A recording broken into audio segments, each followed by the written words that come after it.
It is Ryan here, and I have a question for you. What do you do when you win?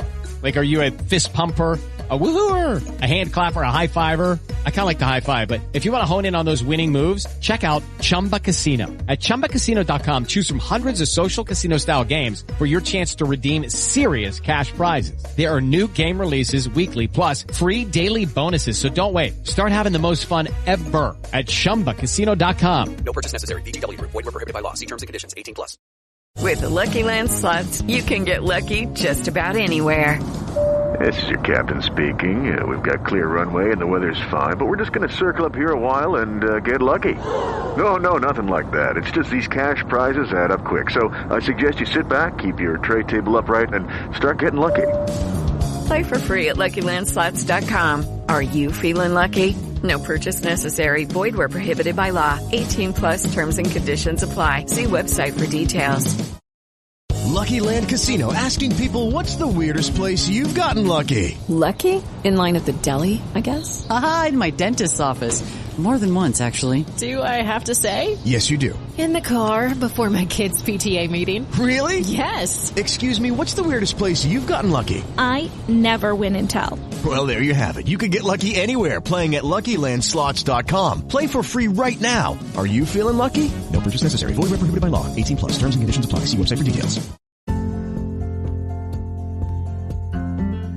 You're listening to the RAP podcast, the Welsh Regional Rugby Appreciation Pod, where we try to cover all the important issues on and off the field in Welsh regional and national rugby. If you'd like to get in touch with the show, all of that information is at the end, so you'll just have to bear with us and get to that bit.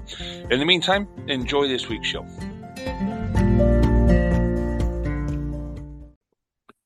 Hello and welcome to another RAP podcast, the Welsh Regional Rugby Appreciation Podcast, apparently. Are we going to stick with A for appreciation, boys? Now that Carwyn's not here, are we going to stick with it? Joining me, as always, Jamie from the Dragons. Rhys is back from his trips away to Babysham tasting weekend from Cardiff. How are we, gents? Are we going to stick with A for appreciation podcast? Why not? Yeah, why not? I'm fine with it. Yeah, I'm all right with it.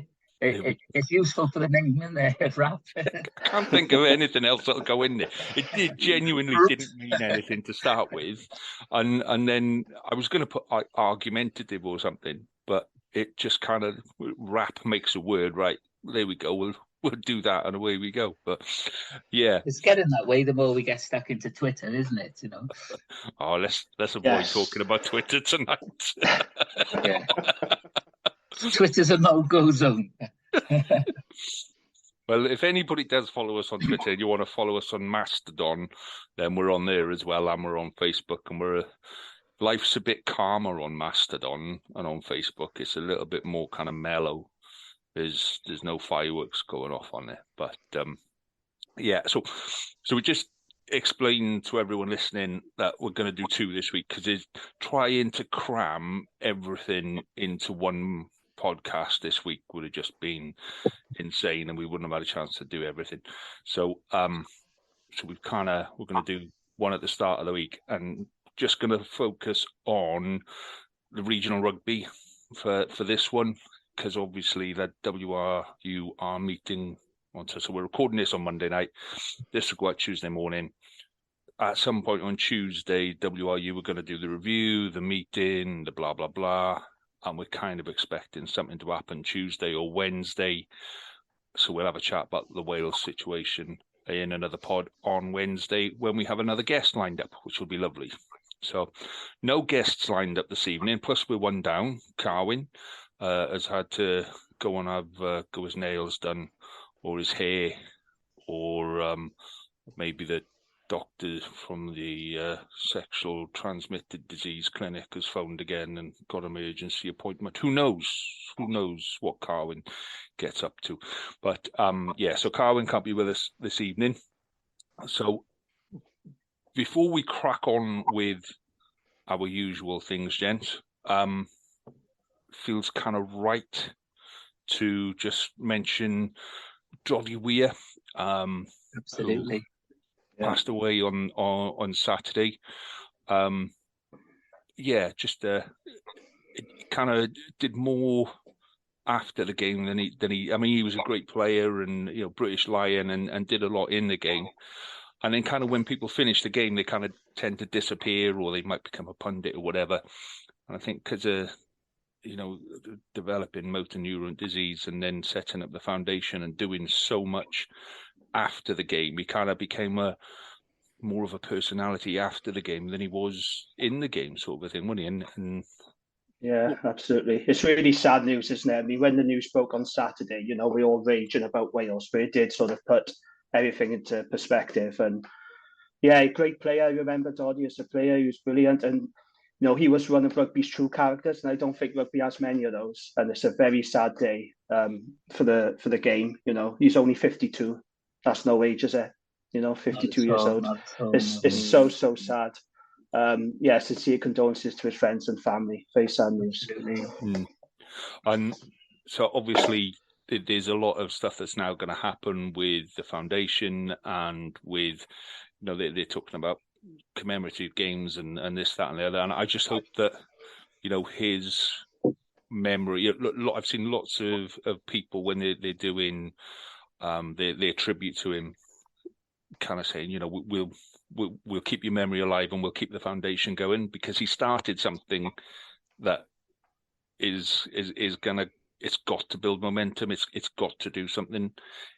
They have to find a cure for it somewhere at some point. And that's the best kind of way to remember him, really, isn't it? Is to go and support that foundation and actually do something. So yeah, I hope something bigger comes from it. And like I said, it's a crap time to lose someone, but hopefully the rugby family, like we like to think of ourselves, can do something positive out of it. So yeah. Just to measure the man, he raised like absolute millions for motor neurons disease and for his research and stuff like that. And when he was given his diagnosis, he was given, and I was in 2016, wasn't it? And he was given like 2 years to live, and he lasted 6. And do you mean he just like went against all expectations, campaigned the whole time? And I thought that something I saw this week was, did you see Martin Bayfield and his rugby programme? I did, yes. Yeah. I was, I had tears in my eyes watching him when he was saying, like, someone in your family, we're going to be there for you and things like that. And that's lovely to hear. And when Doddie was on the pitch and stuff like that, like before the All Blacks, did you see that? Like, and the two captains went up and the teams behind them and they were both a bit in awe. Like the Scottish captain, like, was very familiar with his family, clearly, and there was lots of embraces going on. But Whitehall was, he was a bit in awe, wasn't he? Like, and so, absolutely.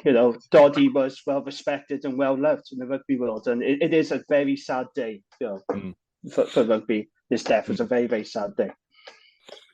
So, saying that, then we shall raise up. So we haven't done beer of the week yet. So we will kick off beer of the week by raising a pint and raising a glass to Doddie.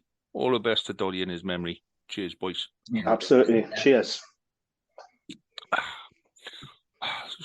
So those of you listening won't have been able to see us, raising a glass, and you won't be able to see Rhys. What the fuck was in that glass, mate? Because that didn't look normal at all. This week, like it's only Monday, so it's only the one glass. But I've gone for crack and rum and Coke. Rum and Coke. Hey, he's on it. You can tell Cardiff have had a good win over there. Yeah, I was going to say, was in a pint glass, man. I haven't been to bed yet, boys. I've been celebrating.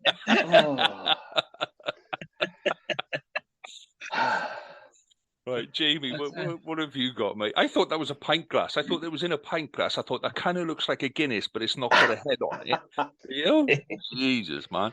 Jamie, what have you got, mate? Right, this beer was bought for me by my dad. He bought it in Raglan Garden Centre. And it's from Glamorgan Brewery, and it's called Dead Canary. Don't know if you could see that. Yes. Hang on a minute. No, I can't see that one. The fact that it's bought in a garden centre gives it a little bit of quality already, doesn't it? Do you know what I mean? Well, it's called Dead Canary. It's a West Coast IPA. It's 5%. And it says, Dead Canary is a well-hopped West Coast IPA with a properly refreshing bitter finish. brewed to honour coal mine canaries that made the ultimate sacrifice. So there is a story and a narrative to it, and it's not bad, I have to say. It's not a bad pint. I'll have a look at that. Cool. Yeah, Dead Canary is called. Well, Carwyn has sent through a drink that he's allegedly having this evening while he's having his hair and nails done. It's called the Thirsty Ferret, which is an amber ale, and looks like it's from the Badger Brewery or something like that. We can just see the thing with that. Yeah, the Thirsty Ferret. It sounds like the sort of thing that Carwyn would drink, to be fair. Yes. So my one, right, was... So I was clear. I went to a Christmas fair on yesterday. We have every year we have like a Christmas fair, and there's always like loads of craft ales and all of that around there. So I thought I'd do a little bit of preparation, and I'd clear out the drinks cabinet and get rid of like all the half drunk stuff. And I found some beer that I had for Christmas last year that I hadn't drunk at all. So this one came in a pack. It was like one of those British beer things. Wainwright's Golden Beer. So I don't think it's Welsh, which I'm a little bit ashamed of, but I can't actually work out where it's from. But it doesn't sound Welsh. But it's all right. It's not great, but it's all right. You know, I could quite happily sit there and get leathered on it all night. But yeah, I just can't find. If it was Welsh, it would have a flag on it, and it's going, "Fucking hell, we're Welsh. Yes, we're Welsh. We make beer." So I did get, while I was at the Christmas fair, I got a couple of packs of proper craft ale from, I think it's Caffel Brewery. So that'll be, but I got to wait till Christmas. The wife's getting me them for Christmas. So I bought them, given them to the wife. She's giving it to you for Christmas. Back to me. That's a special gift right there. It wasn't until I was walking out and I went, why don't I just buy some more now that I can have in between now and Christmas? Because that makes a lot more sense. But yeah, so that's coming in the new year. So, right, let's talk rugby then. Where should we start, boys? What's the game to start with? There's only one place to start, isn't there? We have to talk about Cardiff, don't we? Rhys, do you just want to take over the next hour of the pod? Of course we have to talk about Cardiff. My God. We have to start there. Do you know what? After watching the Welsh game, I know we're not going to talk about that till the next pod, but I was thinking, this is going to be a miserable weekend. We've got an away game to Durban to play the Sharks. I thought, I wasn't hopeful. I got to be honest. I wasn't hopeful. I was hoping that we pull out, put out a few tries, maybe get close to them and stuff like that. But what I witnessed, my wife called me from New Zealand. She's in New Zealand right now, right? And I was like this on the phone to her. I was like, no, I gotta go. Like this. It was superb from start to finish. And basically, what won it for us was just like decision making and the pack. The pack, led by both of them and especially Young, were just awesome. But special mentions to Tamani. The front row were superb in the tight. Ahip had an amazing game, I thought. Dimitri Ahip. And then the players that came on afterwards, they played their part as well. I thought Tamani and Rory Thornton's I've never really rated him that much, apart from, but he's a big unit, and him and Tamani in the scrum, I think, really sort of, they did what they meant to do. They locked it out, didn't they? And Rory Thornton is improving. He's getting better, and he's, I don't know what happened to Cardiff yesterday. No, I'll be honest though. I know I'm the first to admit I'm a one-eyed supporter, but really, that's surprising. but Sharks were dreadful. They were. I'm not sure if it was the conditions. I'm not sure. I know they've lost some players to the Springboks and stuff like that, but still, usually they've got the squads to put one over on the Welsh regions. But they were awful, typified. The 2 points that typified the game for me, outside of what Thomas Young was doing, smashing them left, right and centre all over the park. One was the full-back dropping the ball and Ray Lilo who chased it up, showing still a bit of pace. 6-year-olds out jumping on the ball and leading to Young's try. And then right at the death, when they were battering on our line, I think it was both of them went in, but one of the props went in as well, and stole the ball back and got the penalty right at the death. And that typified the game for me. But all the way through, I thought Jared Evans was making. He was a bit shaky to start with. He played well. Played well. And the dummy, when he held the pass to put Ben Thomas over, was just top draw. And at the end, I was speaking to some Cardiff boys and stuff like that who watched the game. It was like, I don't know what to do with these feelings, man. Away, like when you're so certain that you're going to lose in a place, it's horrible to say, isn't it? But I wasn't expecting to beat the Sharks. No. I'm not nailing them. I'm beating them with a bonus point victory. Yeah, absolutely. Look, to be fair, right, you got to put tribalism aside sometimes, and you got to hold your hands up and say, well done, Cardiff. That was an outstanding result. Not only to go to do and beat the Sharks in the first place, but to nil them at home. Oh. And I don't want to. Can we just wind Rhys up? Can we wind Rhys up for a couple of minutes and just tell him it was because of the conditions or they were missing 8 players? Can't we just have a couple of minutes of watching that smile just kind of sink a little and then go recede? Yeah. As brilliant as Cardiff were, right? We have got to talk about the Sharks because they were absolutely abysmal. Right? It was almost as if their players had never played in the wet before. I mean, it was Keystone Cop stuff at times. It was awful. And what's funny for me is seeing the fallout of it. So after the game, you had the Sharks CEO coming out and apologising to fans. They've actually apologised to supporters. Tonight, the news has broke. They've sacked their coach. They've sacked Sean Everett. Losing at home to Cardiff, 35-0, that's a sackable offence, mate. It's got to be done. Imagine the reaction if they lost at home to the Dragons or Zebra. I mean, Jesus. Oh, the whole board would have resigned. They just blow the stadium up and start again. Fuck this, they're gone. The whole team would be gone. They'd move it. They bring the Chiefs. It's a huge fallout because of this result. I mean, it is shocking. It was really embarrassing and shocking if you're a Sharks fan. But how good was it to see a Welsh team put in a performance like that when there's a lot of doom and gloom in Welsh rugby? That's all I've kept hearing about how terrible the regions are, how shit everything is.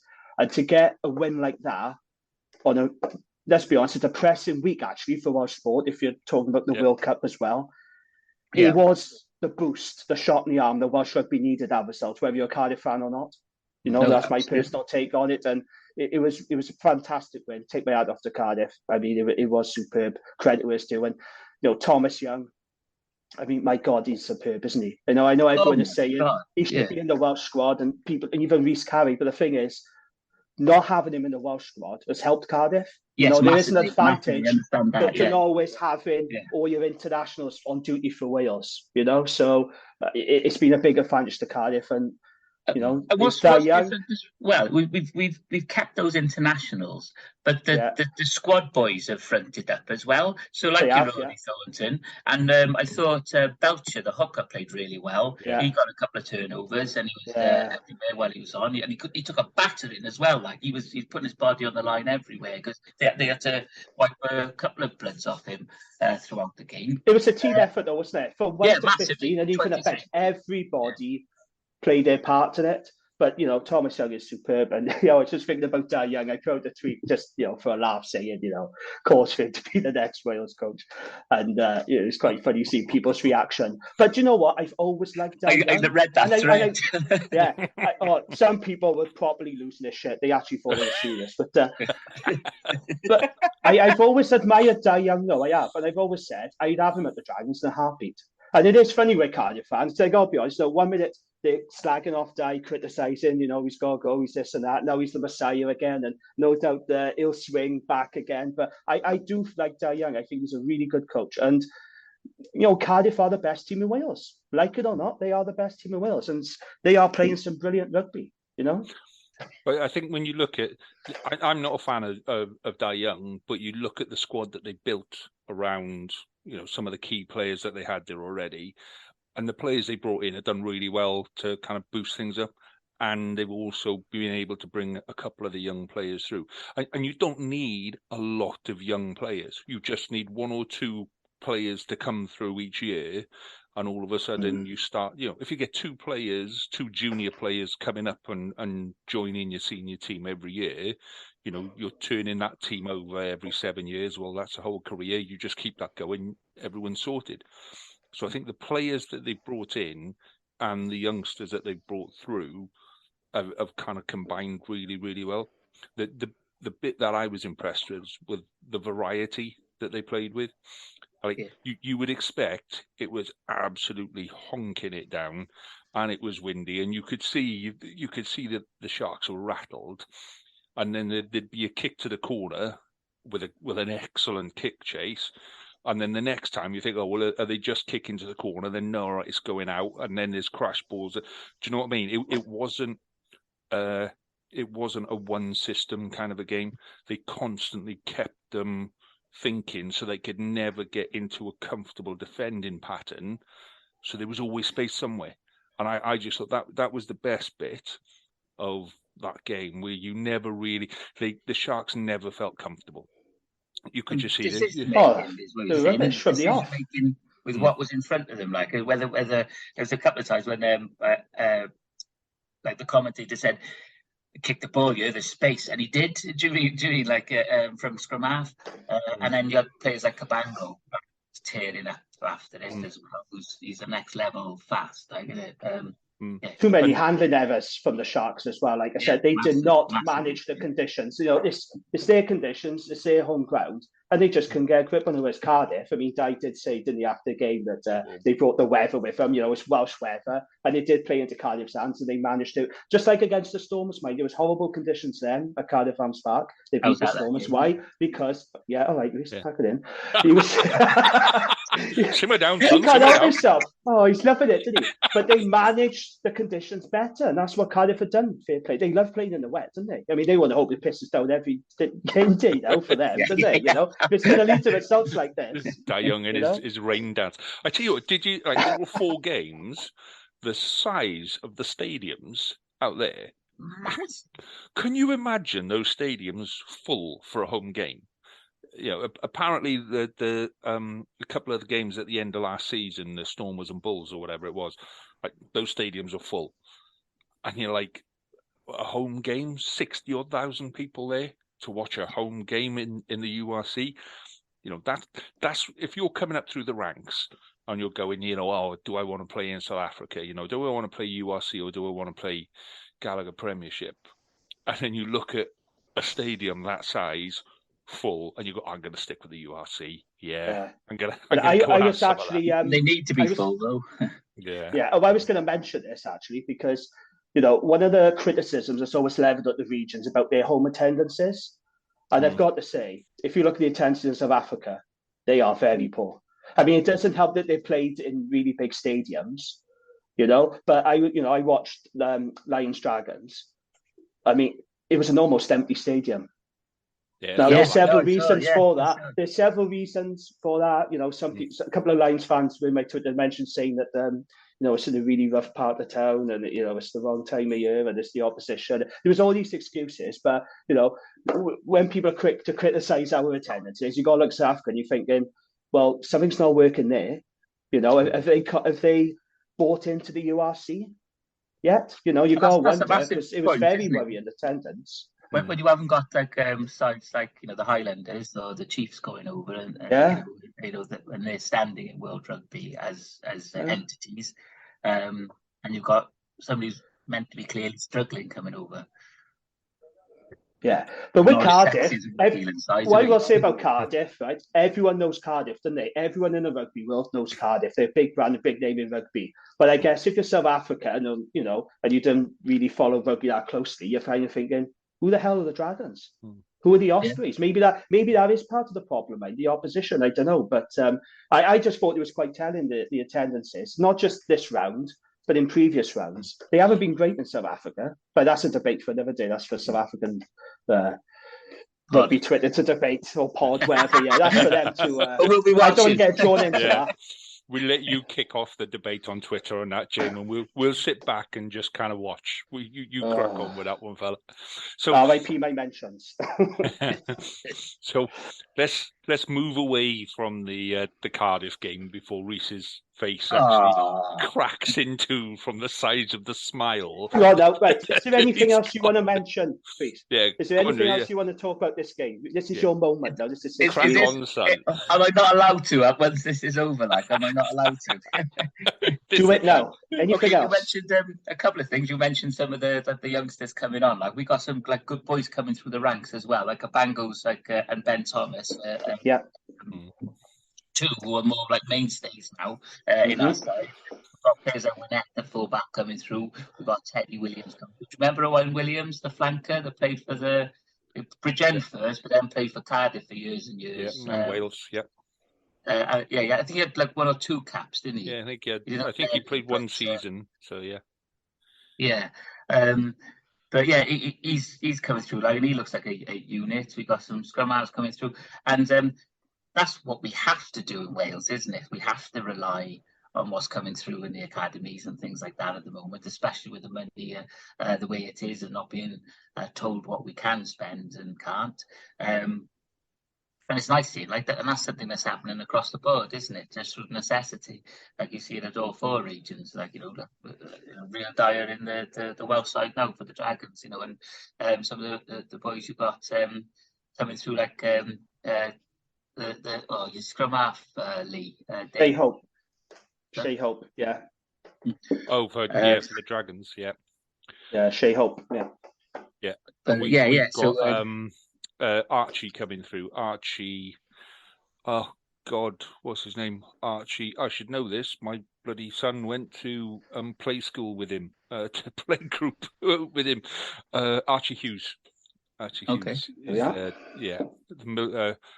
When he's playing with Costello, it looks like we got two little Milky Bar kids on the pitch. That's what they look like, the Milky Bar trio. So, are you done with Cardiff now? Have you filled I'm your happy, glass? boys. I'm happy. I've been happy since then. Oh, thanks for that. Can we carry? You should have seen my Facebook. Like that's just like covered. Oh, my feed is just like cat. Yeah. The worst bit about the worst bit about putting it on Facebook is you're going to get to this time next year and you're going to get fucking pasted again, left, right, and centre, and you go, "Oh, look how good we were last year." Oh, the memory comes through. Yeah, a year ago. Yeah, I remember when we were good. That's what it's like being a Scarlets fan. When you get all the memories from when was it, 5 seasons ago, 4 or 5 seasons ago, like, oh yeah, remember when we were playing in the European Cup? Remember when we made the quarterfinal? Oh, remember when we won this? Remember? and it shows up every week, and then you're sitting there going like, I remember when it was good. Those were the days. They were happy days. So should we do Ospreys next? Seeing as Carwyn's not here to defend himself, should we give Ospreys a right shoe-in, or should we give them a proper kind of the respect that they're due? Because they had 15 players out, if you count injuries from players who were selected for the Welsh squad. So they effectively got a whole team out. So whatever they took to South Africa actually stood up and did okay, I thought. Yeah. I didn't see the game live, I have to admit. I seen the highlights, and it was a tough experience for the Ospreys. We knew it would be with all them players missing. But in fairness to them, they've come away with something because they got a try bonus point. Yeah, they got a bonus. We'll talk about the Dragons later. For all the endeavour and good work that they showed, we didn't come away with anything. So credit to the Ospreys for fighting to the end, because at one point it did look like, from the highlights I saw, they were going to completely slaughter the Ospreys. I know it was 43-26, but it looked like it was going to be very, very ugly. But fair play to them. Very good tries as well, isn't it? Some of the tries they did. That one started with was it Kieran Williams, the centre? He looked good. Welsh scored. Like I said, I didn't see the full game, but on the highlights, he looked very, very good, Kieran Williams. I like him because there's a touch of Scott Gibbs about him, isn't there? I think it's a really... think that's I'm the sure they size do. thing, innit? He's quite short, quite stocky, so he's got a low centre of gravity. So when you think he's going down, actually he's not. He's still got an upward trajectory in there, and I think he's very good at making the extra yards after that first contact, just because he's so difficult to bring down. Because he's well, the try he scored, isn't it? That was like that, isn't it? He just kept going and going, and then exactly. And he's a strong, powerful. He did come through it last season, and then he kind of disappeared for a while. But fair play to him. Even Jack Walsh made a couple of errors, but then kind of recovered. It didn't. Sometimes when somebody makes an error and they give away a try or it's that sort of a thing, it can affect them. And the bit I was impressed with Jack Walsh is, he made a couple of errors to start with, and he's still a young kid. But actually, it didn't affect him. He regained his composure. He got back in, and when we were talking to Mike Ruddock, he was talking about how you have to sometimes go through the treacle, the slow bits. You've got to kind of build your momentum and build that squad. And, you kind of get that feeling that a lot of us are all kind of going through that system at the same time.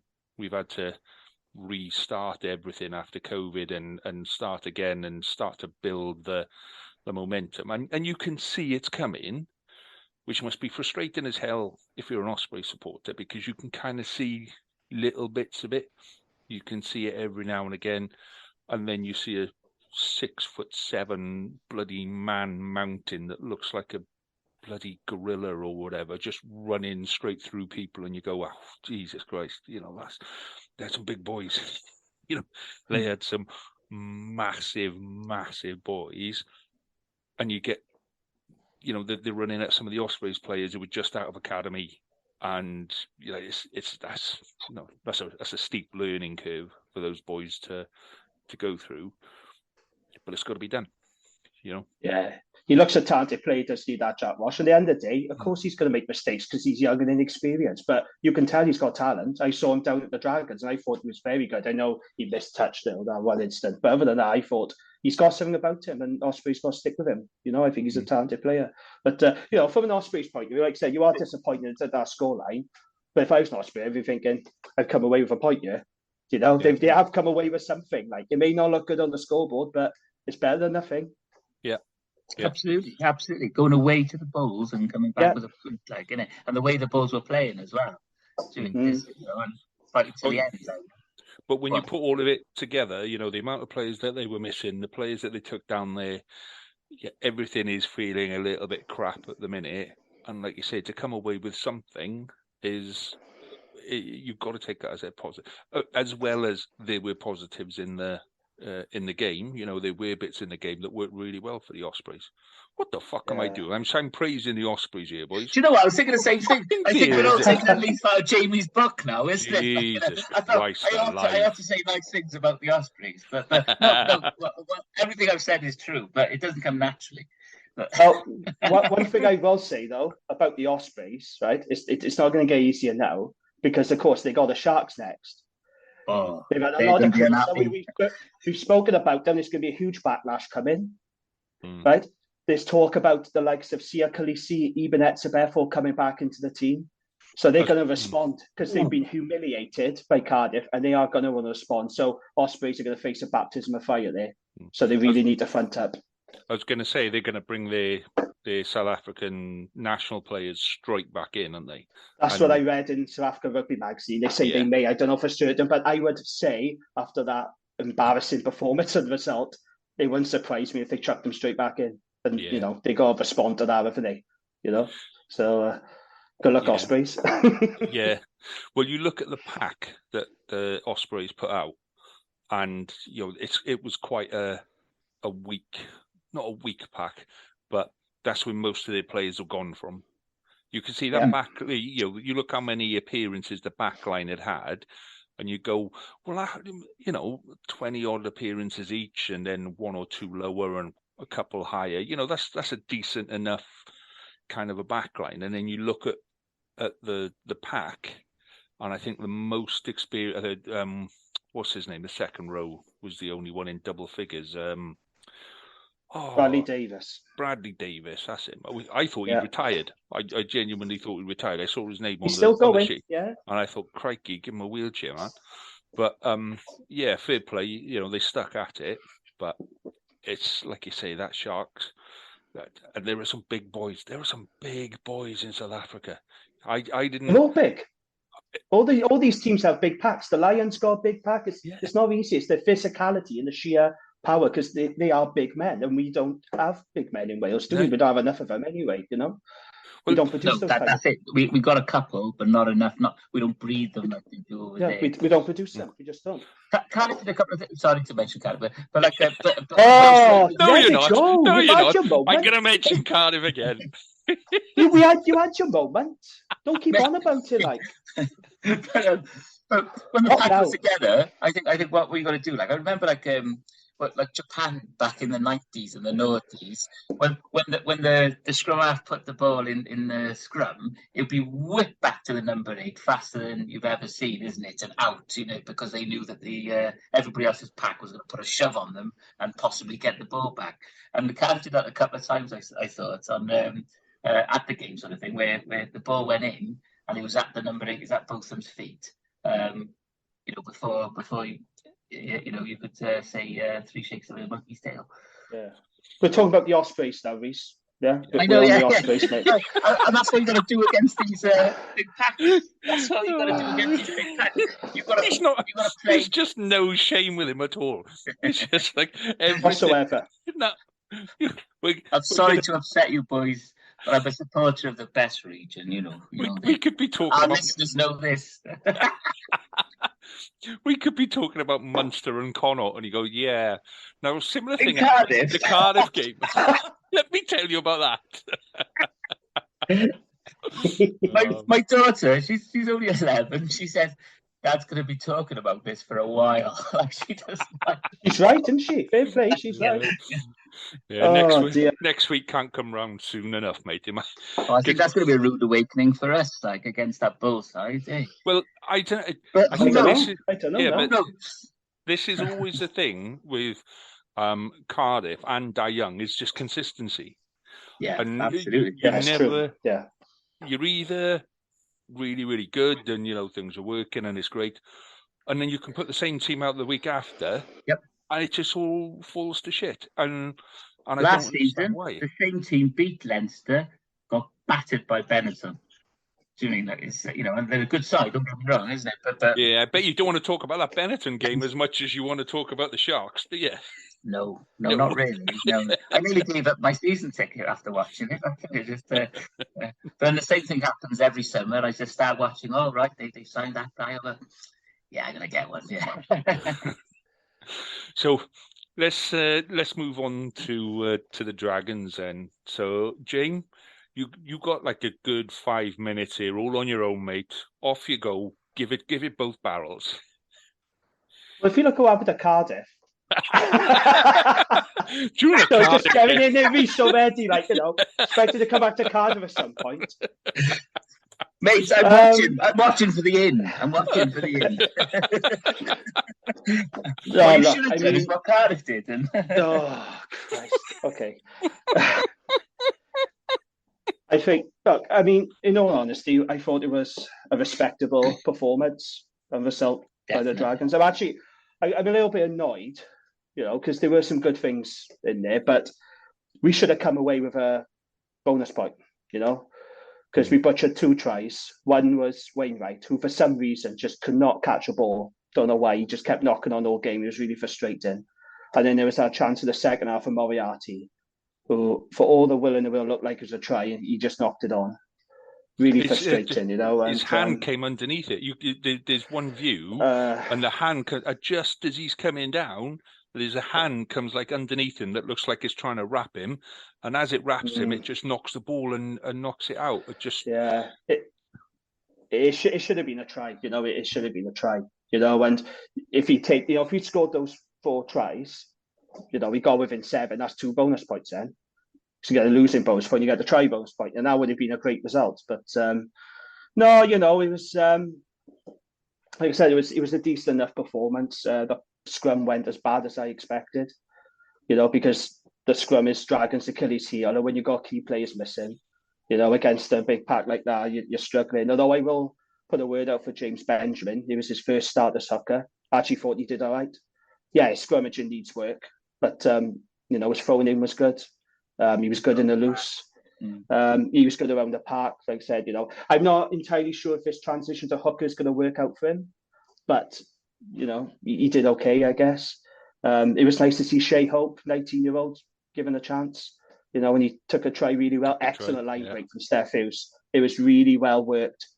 But it's just little things for the Dragons. You know, it's like if you haven't got a functioning scrum, you can't get a foothold in the game, you know? And if fly off, Hendricks is just kicking him over. So he's keeping the scoreboard ticking over. And every time we got sort of in reach with them, you know, they score another try. So we were always playing catch up. That was the frustrating thing. But yeah, you know, overall, disappointing not to come away with anything. It was a good effort. Can't fault them, but it's going to be very difficult next week now against the Stormers.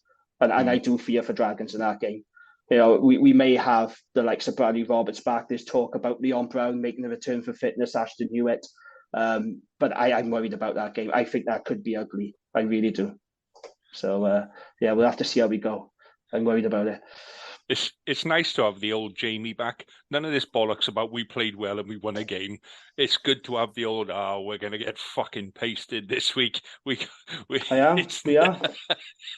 I genuinely think we are going to be in for a very tough. Stormers are an excellent team and they're at home. And I just worry about things like the scrum and our discipline. You know, that's what's let us down. And we got to be clinical. You know, we butchered opportunities against the Lions. You've got to take your chances. You know, the Dragons could have come away, and they should have come away with something. And that's the most frustrating thing for me. But if you consider that against last season, you know, where you wouldn't have been in that position of saying, we should have come away with it. You know, last season it was hell. We held them to 50. Do you know what I mean? Yeah. So it's quite the step that you guys have made over the last 12 months. It's quite significant. I don't think you guys see. I can see it looking in because it's easier to see it in another side. No, I agree with you. We have improved. Like I said, we would have got battered probably if I was last season against the Lions, and we did get absolutely slaughtered in South Africa last season. And we are improving. We're playing some nice stuff with ball in hand. It's just little things like the set piece and the discipline and the errors. That's what's letting us down in a minute. But we are making strides because that was a credible performance. You know, before Cardiff, you know, that was the best Welsh performance of the weekend. You know, it was really good, but just frustrating because, like I said, that's a game where we should have got something out of it. And it's just little moments, you know, little key moments that just let us down.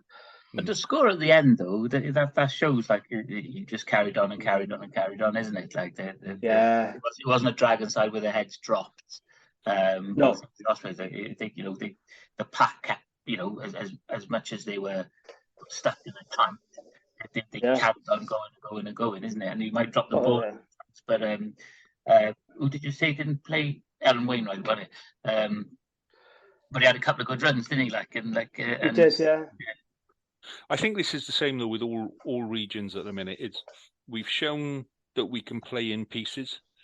You know, when it's going well, it's going really, really well, and then we give them the ball and it falls to shit.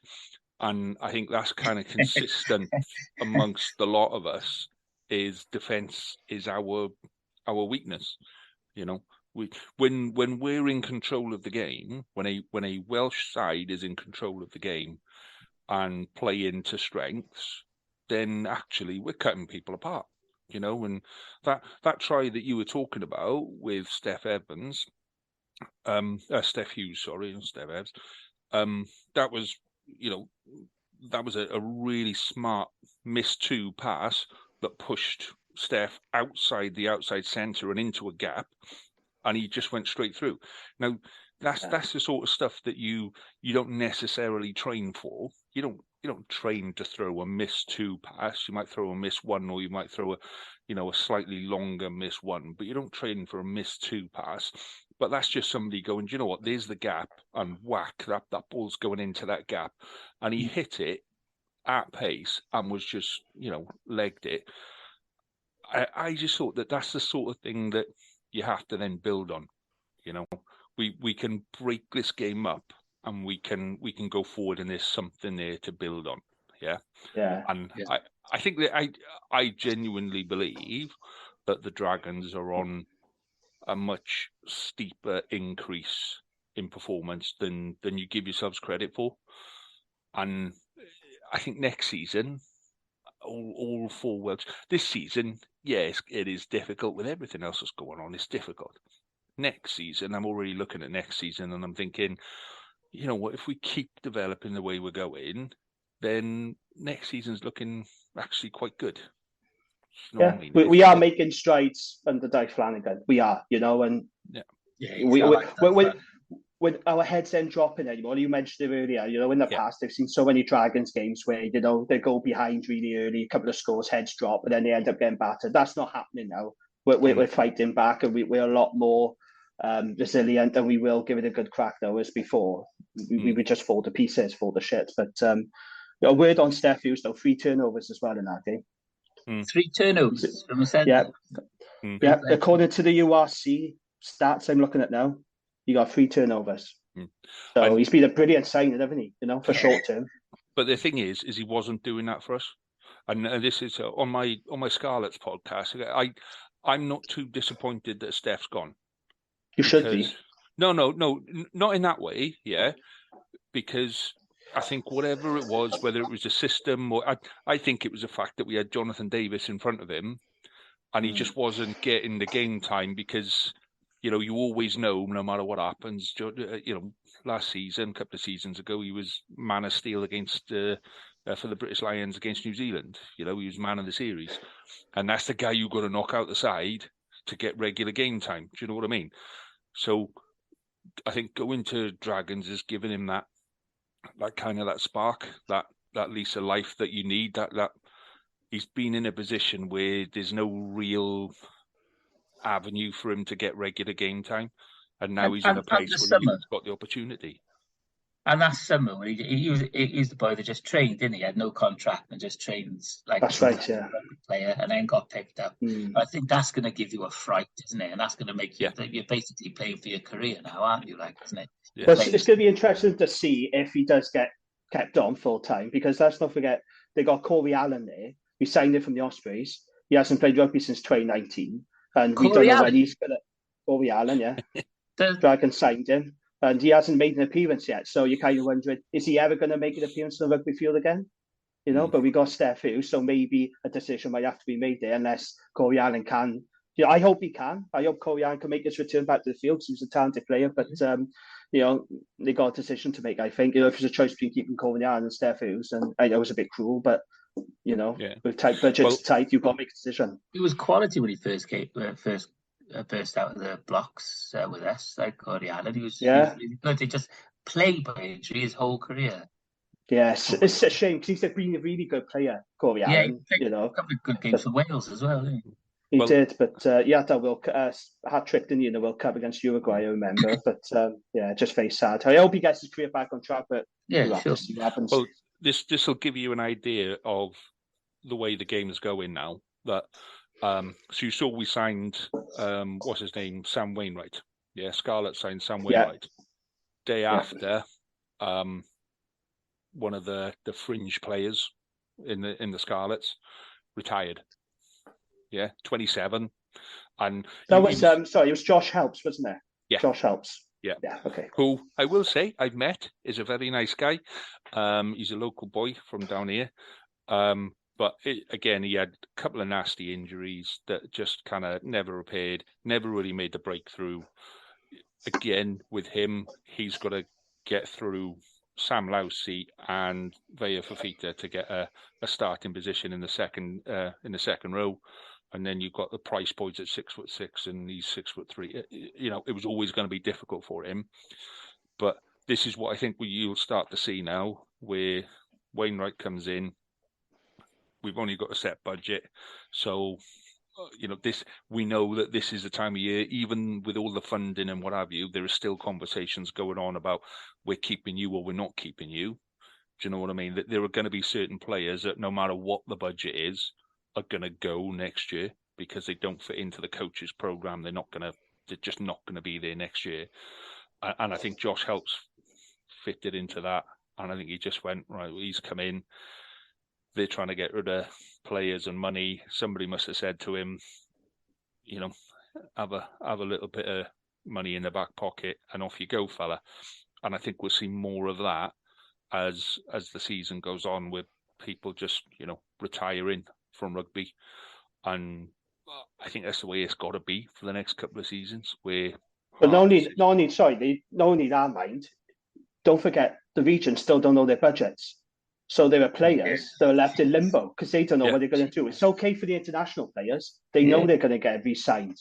But for those squad players, those club players, well, they don't know what their future is at the moment. They don't know if they're going to have a job or not next season. That's really important to know that. So, Well, we'll talk about that on the Wednesday podcast, because that's more to do with the WRU and what have you. Yeah, just saying that's all. No, I agree with you, mate. So, Rhys, is there anything to do with the Dragons game that you want to relate back to the Cardiff game now? Before we move on to the Scarlets game, and you can relate the Scarlets I did notice on the URC app, when I looked at the squads, just to check who scored the tries and stuff like that, I saw Matthew Screech there in his Cardiff rugby top.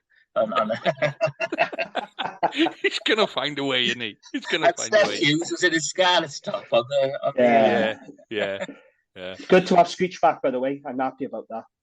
Yeah, we need him. I was going to ask you, because the Screech is 110% player, isn't he? He throws himself about the park. He might not have the physical attribute of Tigger Rowlands and stuff like that, but he does have a go in it. When I was watching Lewis Jones, who used to be with us, what do you think of Lewis Jones? Because he's an under 110% player who used to play for us, really 4 times. But he come through Cardiff all the way through, but he was always he'd get up, he'd batter somebody, he'd get back down. He did have the talent of maybe other scrum halves, but he was always 110% and a nasty player sometimes as well. What Rhys is saying to you there, Jamie, is that your success is because they've been through Cardiff. That's of course. Another Cardiff connection, another Cardiff link. He couldn't help himself. On Lewis Jones. You boys. Whatever. Fuck, when Cardiff lose, you're having this back, mate. We spoke about Lewis Jones before, and I don't rate him personally. But they had to play him in South Africa because Rodri Williams had an injury.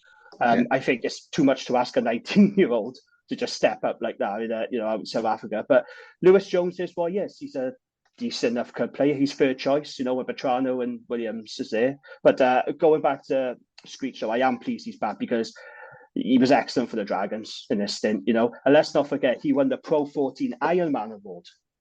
Remember that? Remember when he won that for playing the most minutes? He was brilliant. He was playing almost every game, every minute. He was outstanding. He was really good. He's not international standard, but he did have a cap, though, didn't he? He had a cap. I think it was against Argentina, I think. Yeah. But that was built on the good work at the Dragons. So he was a Cardiff player. Technically he was, but that was due to his work at the Dragons. But I'm glad he's back. It's nice to see him back with a long time. Cool, man. I'm glad he's getting into it. Can I talk about Scarlets now? All right.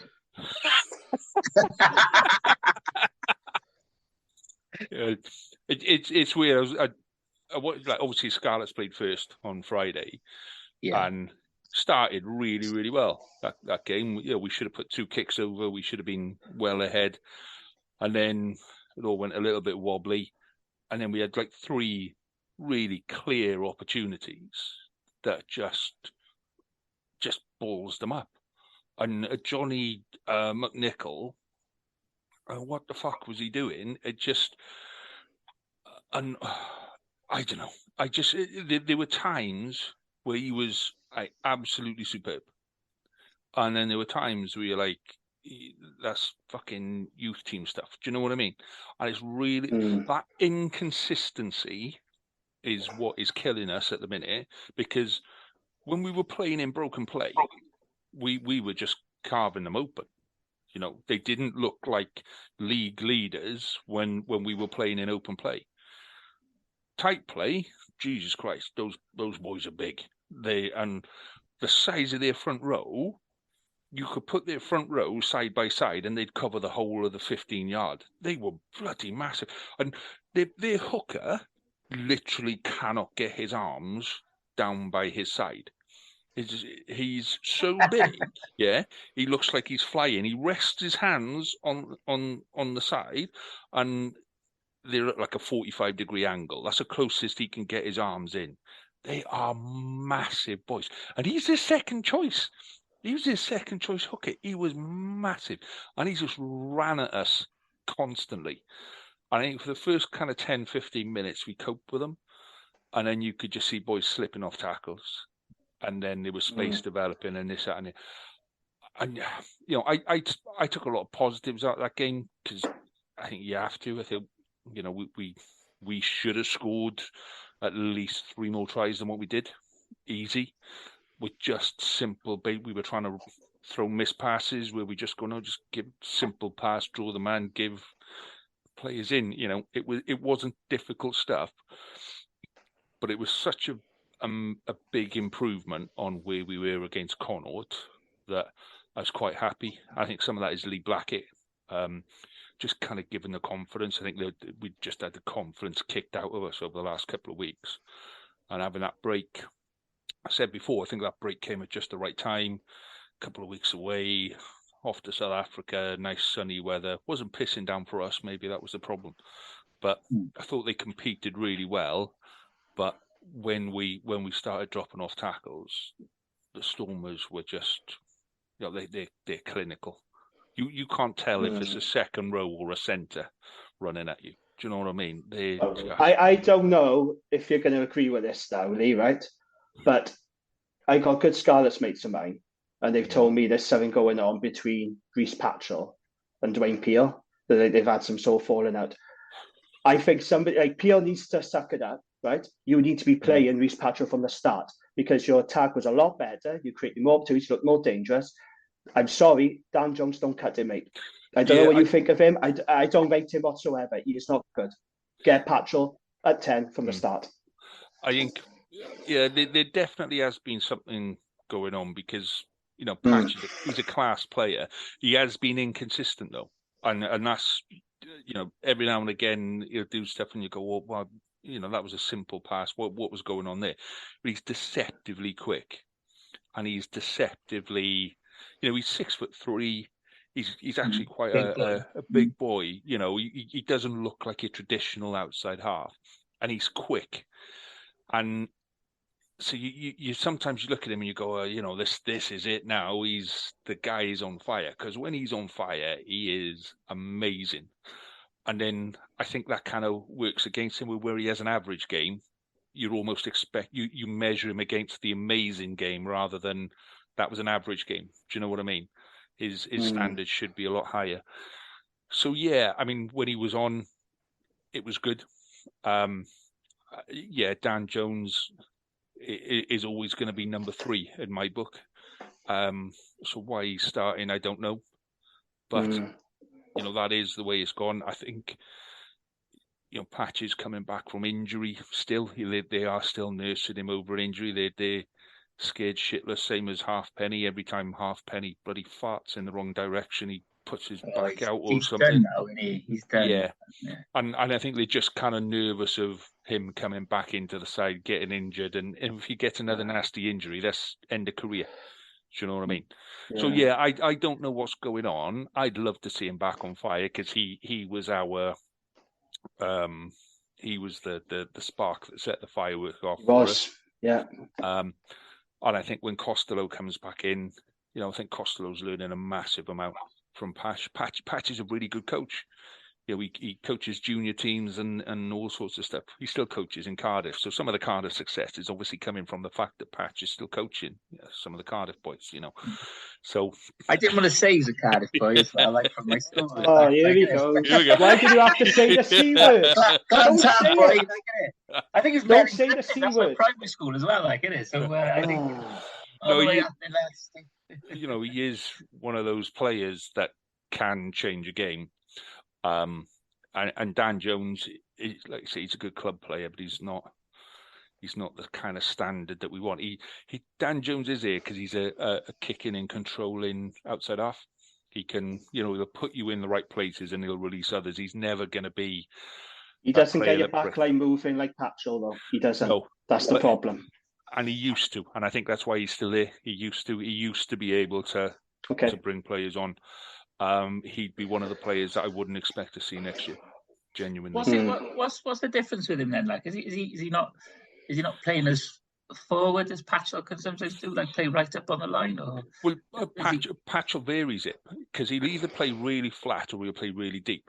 And if he's playing really deep, he's coming at pace around outside 12 or whatever.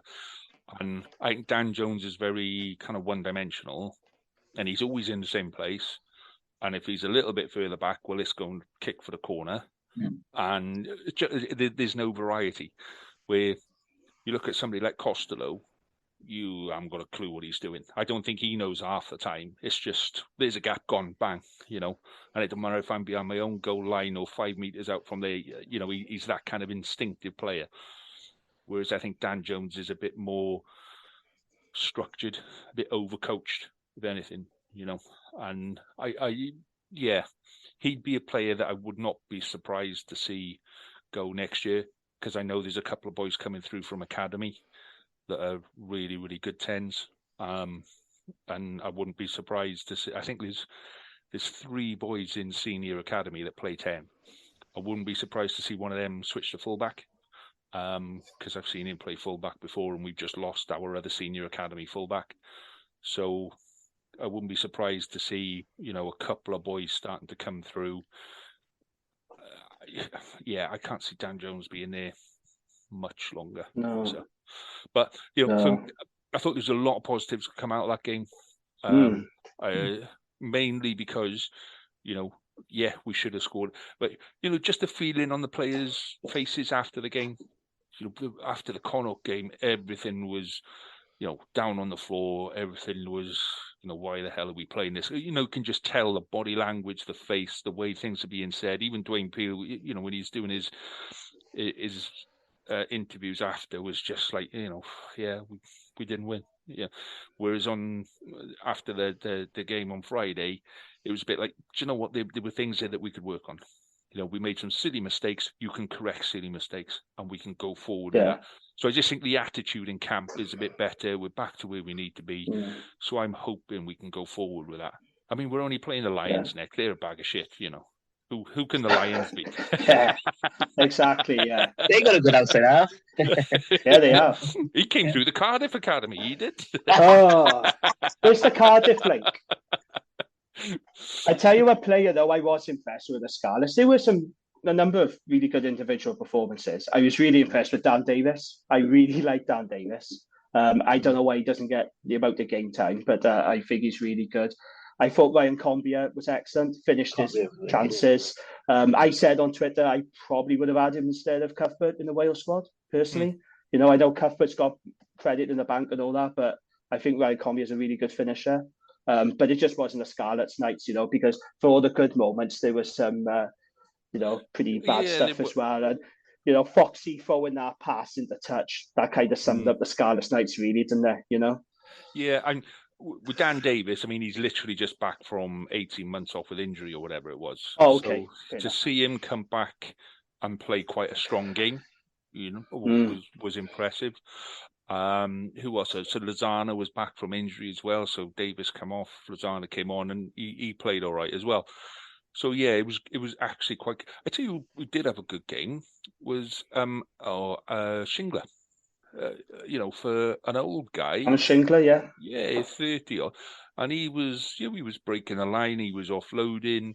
It was a little bit like having Fafita out there, and it was quite impressive to see him still doing that. He's come back from injury. Blake Thompson came back from a head knock, and he had a decent kind of 20-25 minutes, whatever it was.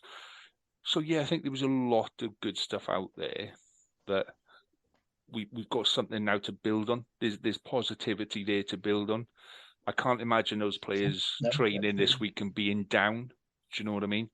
I can imagine them being actually quite upbeat and working on the positives.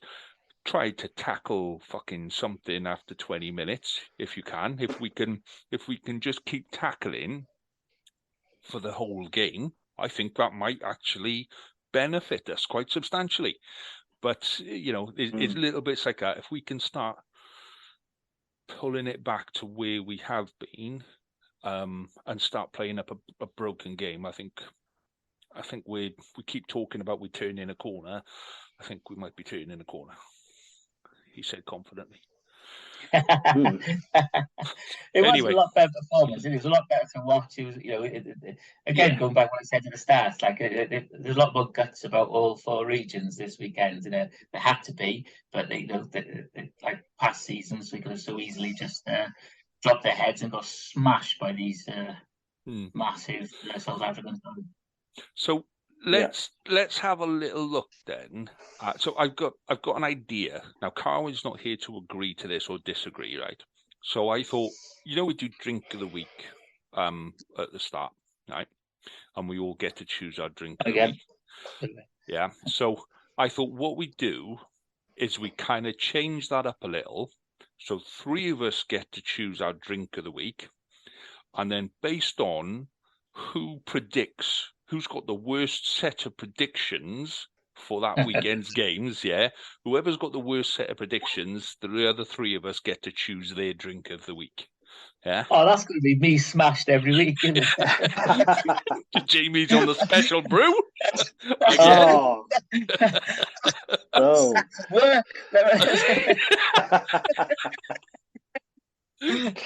What's wrong with Jamie today? I did a podcast last night.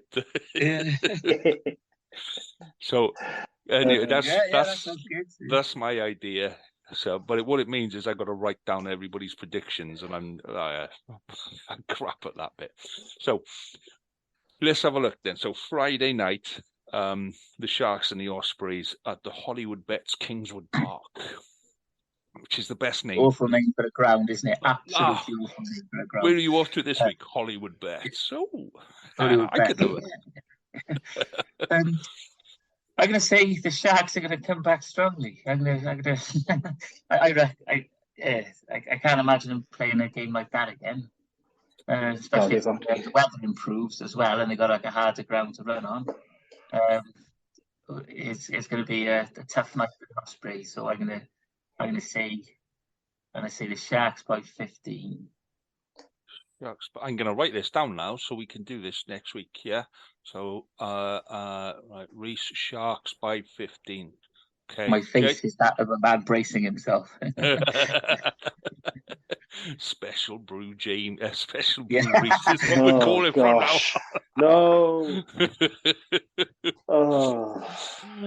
now. James. So, Sharks and Ospreys. Yeah, it's going to be difficult for Ospreys. We touched on earlier, Sharks got a point to prove. Embarrassed, humiliated at home. I do fear for the Ospreys, especially if they bring back the likes of Khaleesi at Sabeth and all their South African Springbok players. I actually agree with you. I think 15 as well. 15 points. Okay. I think they'll be lucky to keep them to 15. I really do. I think it's a pasting and a half. It's either going to go, they're either going to like totally implode and just like throw the pans out and nobody's going to want to play sort of a thing, and the Ospreys will win it quite comfortably, or they're going to respond and come back in with a big one, and it's going to be 35, 40 odd points. And because it's the Ospreys, I'm going to go with a 35, 40 points win for the Sharks, just because it's the Ospreys. If it was you boys, I might have a little bit more respect, but because it's the Ospreys, fuck them. So I'm going to go with 35 points for the Sharks. 35-point win for the Sharks. Just and when Carwyn asks, I'm going to tell him it was 50. just to wind him up. So who's next? So that's on BBC 2, I think. Yeah, it says it's on BBC. Yes. Yeah. Oh, fantastic. So Saturday midday kickoff for the Dragons against the Stormers. So, and their stadium's a Nelson Mandela Bay Stadium. That's better. Yep. Yeah. Better than Swansea Stadium. Swansea.com Stadium, isn't it? So, Stormers and Dragons. James? Yeah, I'm worried about this one. I think it's going to be a big blowout. I hope I'm wrong, but I think it's going to be a very difficult afternoon for the Dragons. I'm going to have to go for Stormers by at least 25. Ooh. Not confident at all. Yeah, I think it's going to be very, very difficult. I just hope we can have the likes of Bradley and Leon Brown and Ashton Hewitt. I think we need Rodri back as well. And our front five really struggled against the Lions. And if it's the same front five again, against the Stormers, it's going to be it's going to get ugly. It really is. So at 25, unfortunately. Okay, Rhys, what's I'm going with 20. 20, right? So you're yeah. Just to clarify. Just clarify. Yeah, it's going to be tough for a minute. It's going to be tough. Yeah, but I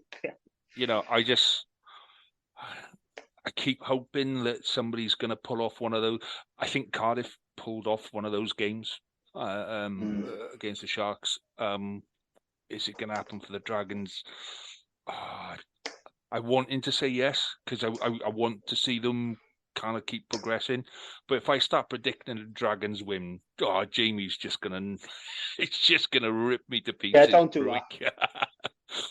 No, I'm gonna go with 20 again.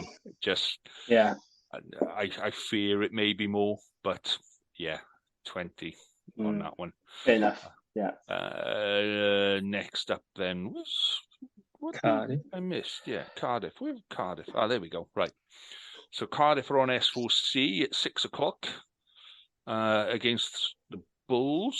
So go on then, Rhys. What's your? This is genuinely where you get to talk about Cardiff again now, mate. Heart and head, yeah. In the interest of not drinking special brew the week after, I'm going to go for the Bulls. I can't watching them play and that sort of brand of rugby with those big lads who are so skillful as well, running at such pace. The way they attack just looks amazing. So I'm going to say Bulls by 10. Was it Bulls by 10 or was it Bulls by 10? Bulls by 10. By 10. By 10. Yeah, I reckon. Yeah. Well, if our pack fronts up again, we've got a smaller pack, but that defensive effort, it was against a very awful Shark side, but it was now we admit massive effort. Now he's had an hour. And now you're threatening me with 8% lager on a weekday. I'm all in favour of Cardiff winning, but special brew is where I draw my lines. So. James, what's your prediction, eh? Do you know why I'm going to go for Cardiff? Because why not? They're on a high. They're playing good rugby. That performance could be a season-defining moment for them. I really do think that. It would be typical Cardiff for them to get, absolutely blown away because, like you said earlier, they are inconsistent. That is part of the problem. That's a Cardiff thing that's been happening for a long time. I've always said they're consistently inconsistent. But, why not? Why not? Yeah, Cardiff by 2. By 2? That's an adventurous score line, that is, by 2. A narrow win by 2. If it's pissing down with rain, that's even better. Cardiff want to, like I said, do the rain dance and hope it's raining because they seem to play brilliant when it's raining. So they'll be happy when it's pissing down. Yeah, absolutely. There'd be a whole lot of blokes with hoses stood around the top. Which is so, I actually think Cardiff will take them. And I genuinely do. I'm going for a 10-point win to Cardiff. I just think that the positivity that's in the camp at the minute, they're kind of away from the Welsh cauldron where everything just kind of crawls in on you, and I think that freedom they brought some really that squad that's gone down there has got some really good players in, and I think the quality is there for them to nick another one. So yeah, it's a 10-point win for me. 10 points. Ooh. 10 points. Yeah. How much did it hurt to say that, boys? How much did it hurt? I quite like special. You're enjoying this, you know. He's loving this. Look at the smile on his face. He loves it, doesn't he? I say his face is just. Oh my God, it's hurting. It's like, you know, like watching it yesterday, like talking about like and he's back on the Cardiff game. How's your day? How's your day been? Yeah. You have to give me the shot head, and I passed it over to my daughter. Like, speak to mum. He can't help himself, can he? Any opportunity, just cannot help himself. We're about to do the predictions for the Lions versus the Scarlets game, and you're still pulling it back. Bring on Cardiff. Oh, fucking class, man. Class. Right. So before Rhys finds something else to talk about Cardiff, James, what's your prediction for Lions versus Scarlets, mate? This is a winnable game for the Scarlets. Even though they're really struggling at the moment, I actually think the Scarlets can take the Lions, because if Dragon can push them close, I generally think, you know, the Scarlets can. They are the most winnable team on this tour, right? You know, against the Lions. They are the weakest. They're a very good team, but this is one where you feel that you could beat, you know? So, I generally believe the Scarlets, I can see them winning it. I really can. But I want to see Patrick at 10. I want to see a better team selection. Do you know what? Why not say Scarlets by 5? Okay. Yeah, let's go for Scarlets by 5. Scarlets by 5, and I'll pass your message back to Dwayne Peel, and I'm telling. Please do. Jamie says, because this is how you win by 5. So yeah, cool. Rhys? I might have to go for the Lions. Oh, you shit out! They had to spoil the positive. Yeah. Look how happy he is with himself, though. Listen, I'd say, Lions by 5. Lions by 5. Oh, okay. Well, I'm obviously going to predict Scarlets win, and I'm thinking Scarlets by 10. I think you have predicted Scarlets to lose. By the way, Lee. It's like every game you predict to win. I haven't heard. Yeah, I'm trying to think back. Nope, not happening. Haven't you? Nope, never. It's taking blind optimism to whole new levels. That, like, all of us are blind optimists. It's deluded stuff from Lee, isn't it? It's typical one-eyed Turk deluded nonsense. That's what it is. It's having confidence in the players and knowing that at some point it's going to come right, and it's that perpetual optimism that this is the game, that everything's going to change and it's just going to come right. And there were enough signs last week that, you know, things are starting to come back to where they were. I just hope we keep going with it, because we have a habit of playing well for a couple of games and then fucking it all up and going right back down where we were. So let's hope that this is one where this is our season. This is the start of our season. Forget where we are up to now. This is the start of our season. Okay. I'll even not be Lions by 25 now. Start of our season, get battered by the Lions. Yeah. Right, gents, I think we are done for this evening. Pleasure as always. So just a reminder to everybody that we've got a second pod this week to fill in all the Welsh stuff. So we'll review the Wales-Australia game. I mean, Jamie's already written 6 sides of A4 ready, just in notes of stuff to go off just with. On Twitter. That's in 140 bursts. I was busy this weekend. It's fair to say I was busy, yes.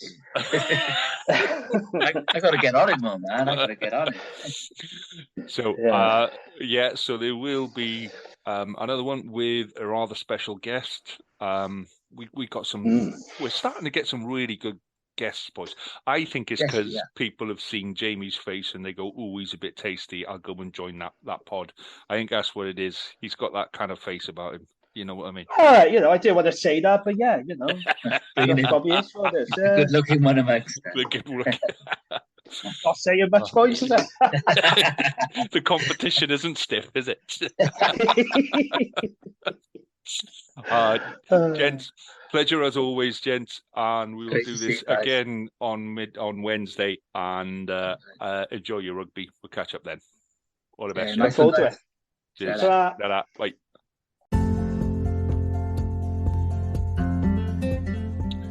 Thank you for listening to this week's show. We hope you enjoyed it enough to come back next week and listen again. So please do subscribe, rate and review the pod, as it really helps us on most of the platforms that we appear on.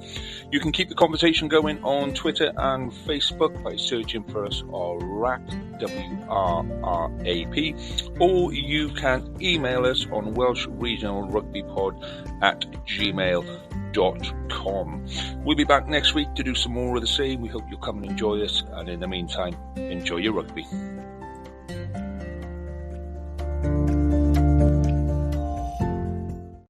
Sports Social Podcast Network. With Lucky Land Slots, you can get lucky just about anywhere. Dearly beloved, we are gathered here today to... Has anyone seen the bride and groom? Sorry, we're here. We were getting lucky in the limo and we lost track of time. No, Lucky Land Casino, with cash prizes that add up quicker than a guest registry. In that case, I pronounce you lucky. Play for free at LuckyLandSlots.com. Daily bonuses are waiting. No purchase necessary. Void where prohibited by law. 18+. Terms and conditions apply. See website for details.